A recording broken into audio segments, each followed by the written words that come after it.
church. Amen?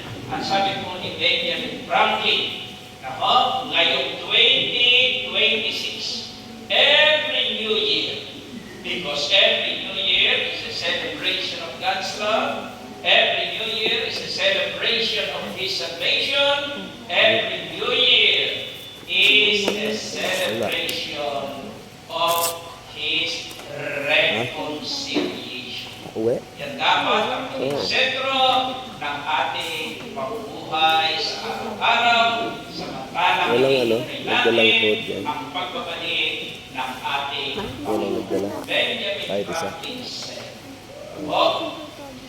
now that we have come to a new chapter of your life, of our lives, be at war with your vices, be at peace with your neighbors, and let every new year find you a better man and woman.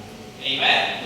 So, ano po sabi? Sa ating pagpapasimula ng taon, let us be at war with our vices, let us always be at peace with our neighbor, and let every new year finds you a better man and a better woman. Sabihin niya po sa natin, I will be a better man, I will be a better woman. At sabihin niya sa inyong mga kapatid, be a better person, na hope today, na hope in the year 2026.